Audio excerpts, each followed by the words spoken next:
नमस्कार। देश की बात में आपका हार्दिक स्वागत, अभिनंदन है। देश की बात में हमेशा देश से जुड़े हुए मुद्दे,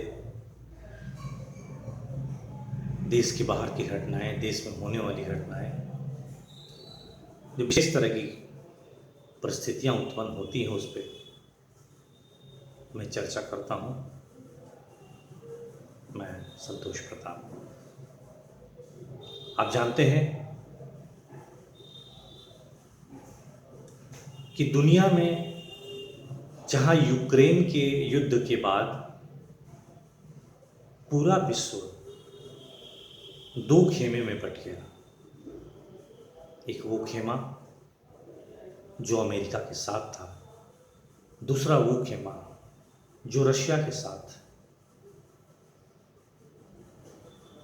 इन तमाम युद्धों के बाद अमेरिका के राष्ट्रपति ट्रंप के आने के बाद से एक ट्रेड युद्ध की भी शुरुआत हुई। और वो ट्रेड वॉर जो है वो अमेरिका, चाइना और रशिया, इन तीनों से जुड़ गया। अमेरिका और चाइना, इन दोनों के ट्रेड युद्ध और रशिया के यूक्रेन युद्ध को अगर ठीक से समीक्षा किया जाए तो अमेरिका के राष्ट्रपति ने भारत को ही हर चीज के लिए जिम्मेवार ठहराया। ट्रंप का कहना है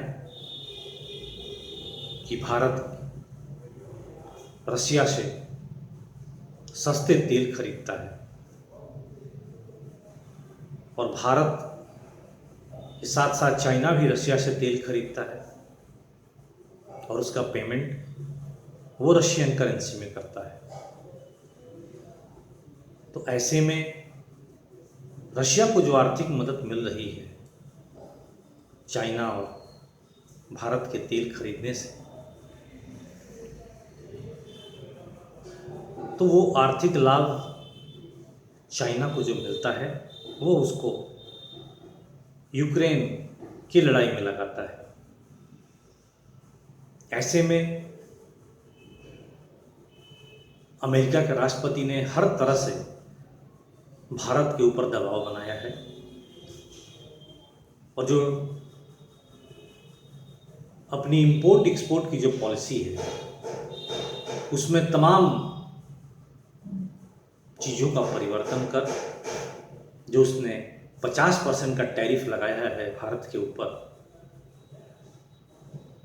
वो एक बहुत बड़ी समस्या के रूप में निकल के आ रहा है। 25% पहले उसने अनाउंस किया टैरिफ और भारत के ऊपर उसने दबाव बनाया कि भारत की कंपनियां रसिया से तेल ना खरीदें और उसके इस दबाव को भारत ने नहीं माना, जिसकी वजह से 25% का और टैरिफ अमेरिका ने भारत पर लगा दिया। लेकिन ये जो 50% का टैरिफ उसने लगाया है उसका प्रभाव तो भारत से जाने वाले सभी इंपोर्ट पे पड़ेगा, भारत के एक्सपोर्ट पे पड़ेगा, क्योंकि उससे चीज़ें महंगी हो जाएंगी। भारत का अभी तक सबसे बड़ा अगर कोई एक्सपोर्टर है तो सबसे ज़्यादा सामान अगर कोई देश खरीदता है तो वो अमेरिका खरीदता है। लेकिन इस 50% के टैरिफ प्लान की वजह से भारत की जो कंपनियां हैं उनके सामान वहाँ बहुत महंगे हो जाएंगे।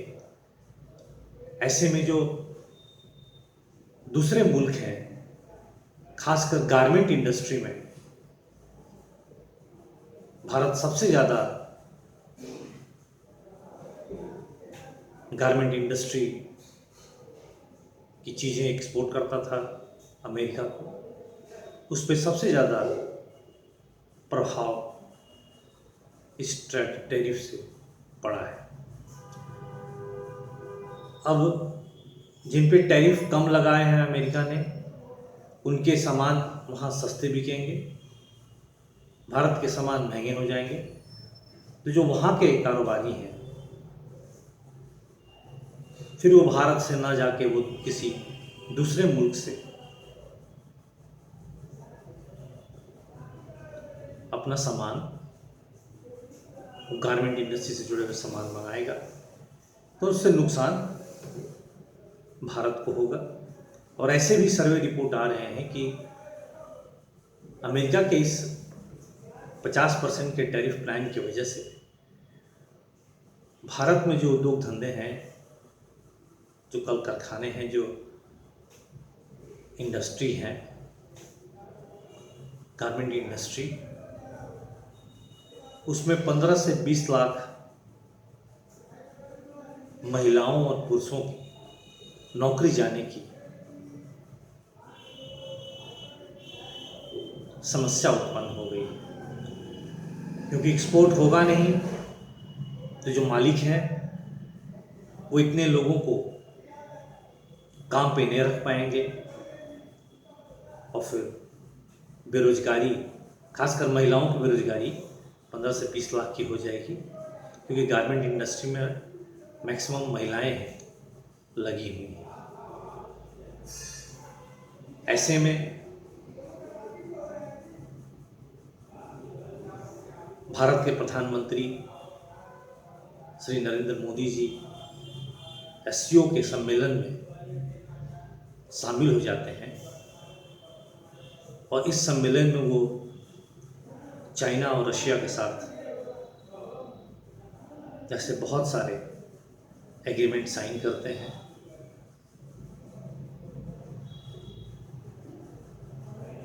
ताकि जो नुकसान अमेरिका के कारोबार के साथ हुआ है उसका कहीं न कहीं भरपाई की जाए। तो ऐसा लग रहा है कि इन तीनों जो सुपर पावर हैं, चाइना, रशिया और अमेरिका, इन तीनों सुपर पावर के बीच में भारत कहीं न कहीं फंस चुका है। भारत को इन्होंने फोर्सफुली या कंडीशनली हर तरह से दबाव बना के अपने ऊपर इन्होंने अपने लाभ अधिक से अधिक पाने के लिए,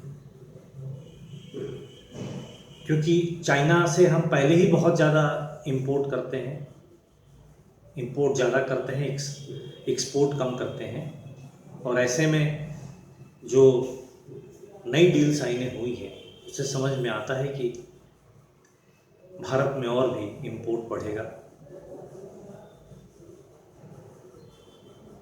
तो ऐसे में अमेरिका से जो हमारा नुकसान हुआ है उसकी भरपाई तो नहीं हो सकती, लेकिन एक अलग मुल्कों के साथ डिपेंडेंसी बढ़ी है।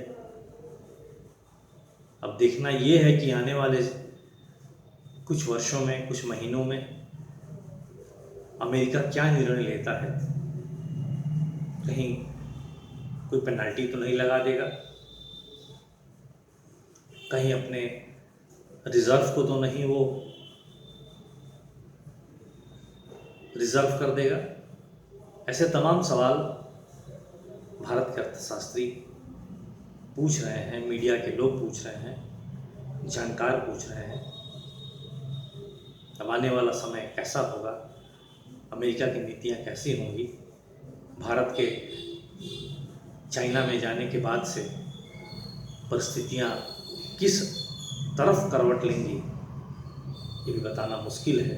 लेकिन ऐसा लगता है कि प्रभाव तो भारत के ऊपर पड़ेगा ही।